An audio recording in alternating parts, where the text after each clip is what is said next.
Hello, excellent people. This is your Daily Excellence for April 29th, 2021. And today I want to talk about making a choice.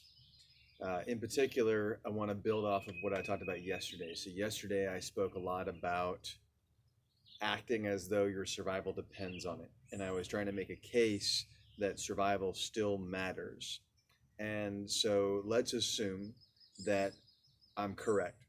And let's move forward with this thesis with that as sort of an agreement. If you disagree, or if you think I'm missing some details, please do hop on the comments, let me know. And, if there's things that need to be tweaked or adjusted, my goal with this project is to have a conversation and to be collaborative and to develop community. And so it's not about me speaking from on high. So, disclaimer aside, today's going to be a bit more of a storytelling mode. I bring up choice because once you have decided to act, you have to choose how you're going to act, right? So there are, of course, layers upon layers of decision making that go into living our lives. And I think that the argument I made yesterday is a useful one because it creates the philosophical foundation for I am going to go out into the world and I'm going to act as though my actions matter, act as though my decisions matter, act as though my survival depends upon what I do out in the world. And if you have that philosophical underpinning, you can default to that whenever you are confused. So then the next thing becomes choice. The next thing becomes, how do I choose what to do when presented with the option of the myriad things out in the world? And the thing that I would ask you to do, or the thing that I would say, sorry, I lost my train of thought there a little bit. I apologize. I'll bring it back. I'll tell you what I'll do. I'll just jump right into my story because I'll tell you what I did.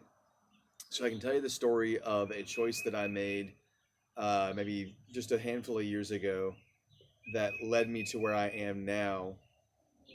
Obviously, there are many choices that are prior to that, but the big choice that I made was I finished my bachelor's degree.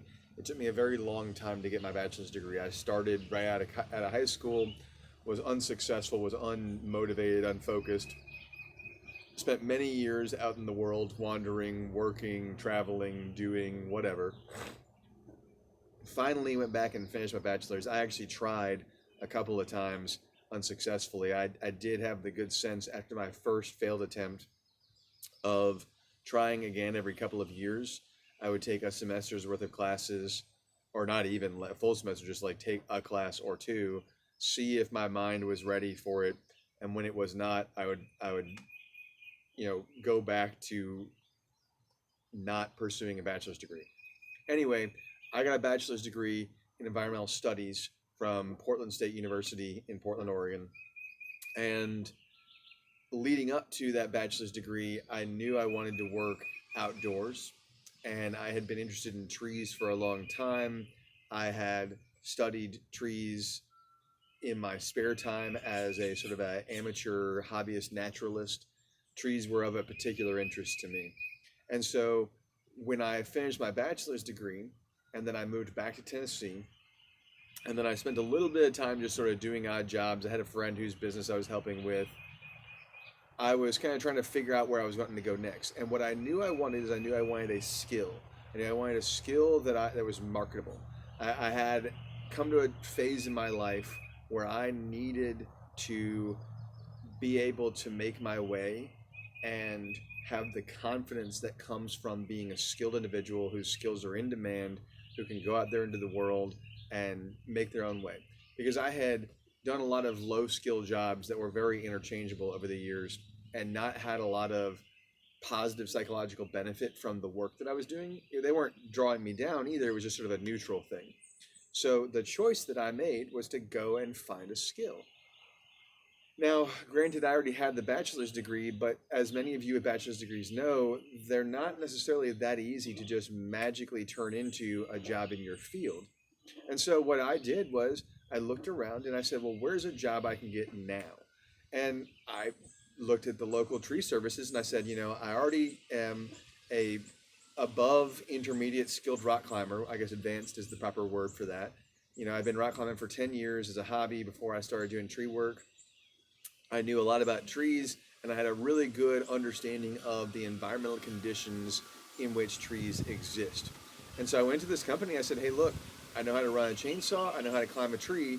I'm sure I can learn to do both at the same time. And they gave me a job.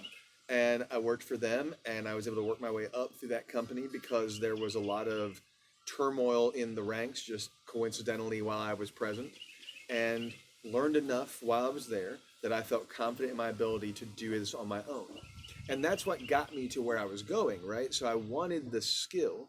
And what I didn't sort of lead up with was I also wanted to run a business. I knew I wanted to run a business. I had actually worked as a personal trainer for a couple of years before I went back for my bachelor's degree, and knew I liked being independent. And so all of this was what I'm describing for you is the series of choices and a little bit of the motivation behind the choices to get where I was going. But here's the thing.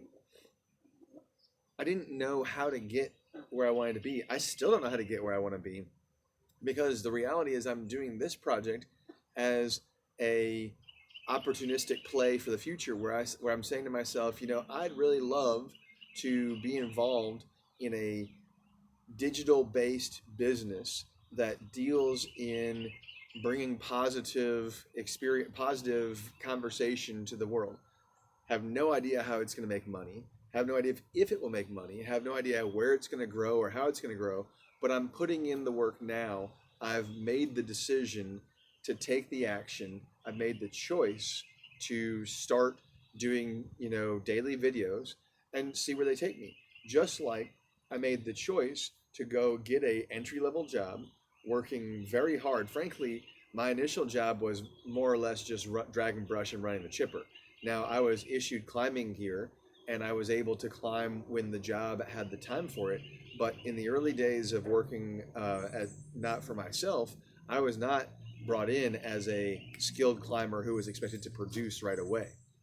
And so that's kind of where I'm trying to drive this at is you've got the knowledge that you want to make a choice. You want your choices to matter. You want to make decisions based on the expectation that your decisions matter for your survival.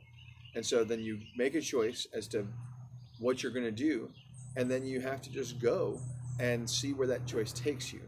And all along the way, you'll make other choices. Like I said, I made the choice to put myself in a position to gain leadership experience and skill within my company where other people got passed up because we were in turmoil. And I said, hey, boss, I can do this. I didn't get paid extra to do it. I was not really properly rewarded for my actions. But frankly, I was learning. So, the reward that I got was the opportunity to learn in a way that I wouldn't have had otherwise. So I didn't get the financial reward, but I did get to learn. And then I made the choice to go out on my own. And then I made the choice to not quit the countless times that I could have quit. So my tree company is Knox Tree Care, and I've been in business for 2.5 years. And in those 2.5 years, it has just grown and evolved. But I look back at all those growth moments and all those evolutions, and each one represents an opportunity to have quit.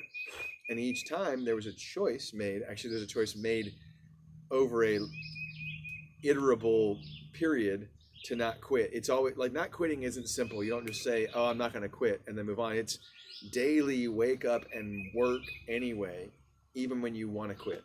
So it's choosing over and over and over not to quit. It's choosing to stay the course, or it's choosing to hop over to the new course when you see something good to act on. And that's that evolution. That's that change. So like I said, this was a bit more narrative. Hopefully you can extract a lesson from this. I'll keep an eye out in the comments, and if there's something that's worth digging into, maybe we'll do another video about choice that's a bit more focused. I appreciate you watching, and go out there, be excellent, make excellent choices.